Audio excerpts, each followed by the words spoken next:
So you've decided you want to build a watch. All right? Go on the interwebs, you order a bunch of parts. And what do you order for tools? You know, after you get the very basics, and I mean the very basics, okay? Like what could you put this watch here together with?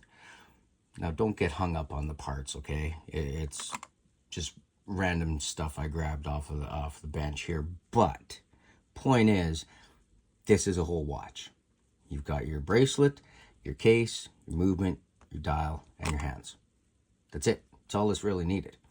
What do you need to put this watch together? Or what do I think you need to have to put this watch together properly, so that you're going to be happy with it in the end?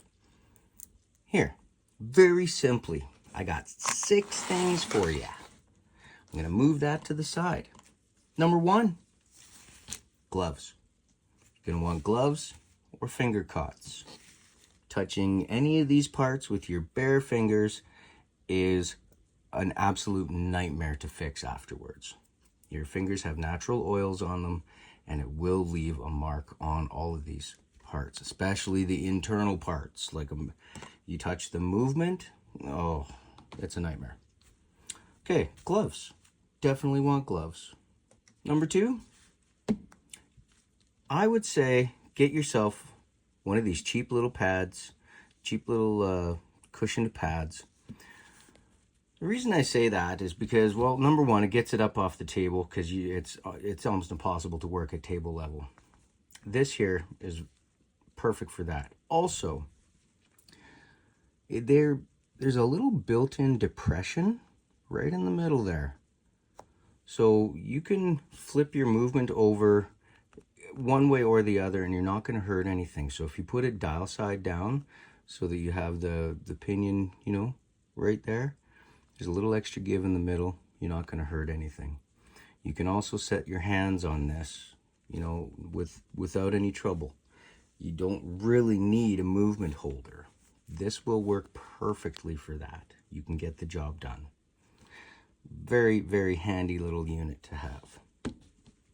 Next, Caseback tool.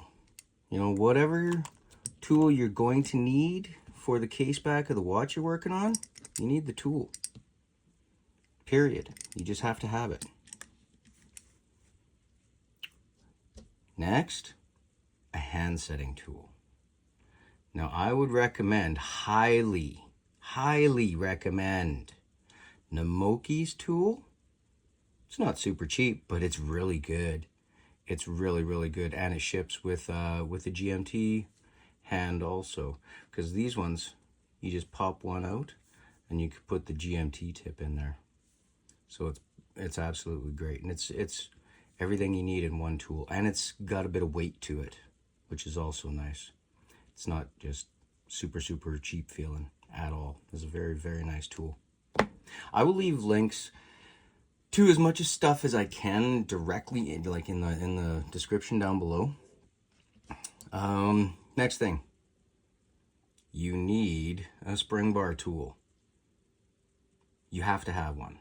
I mean, if you're changing out your spring bar, especially for ones without drilled lugs, I know this one has them, but some watches don't. You're gonna need that, and you're gonna need that end as well. So, must have.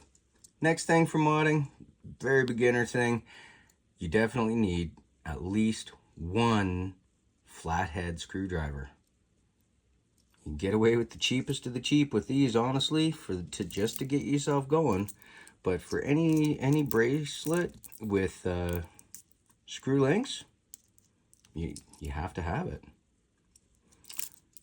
Last but not least, definitely last but not least, you gotta have, I don't care where you get it from, I've been using this one from my DIY Watch Club toolkit, but you need a little puffer.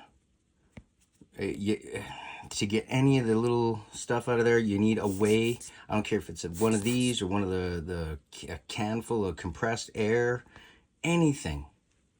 But you can't do it yourself. You can't just blow. If you see a little piece of hair or something, you can't just blow on it. So there you are, everyone. This is what I would consider what the 6 minimalist tools to get you going. And there's still more I would throw in there, but I tried to bring it down to a dull roar here.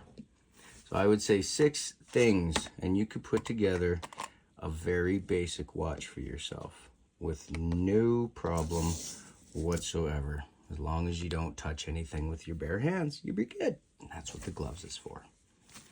Anyway, thanks for joining me. If you disagree, wonderful. Leave me a comment down below, or if there's things that you'd like to add or things that you don't think you would need, hey, argue with me. I love it. As long as you're being polite about it, right? But anyhow, thanks for watching, you guys. Appreciate you. Leave a comment. Don't forget to like and subscribe. Love y'all. Cheers.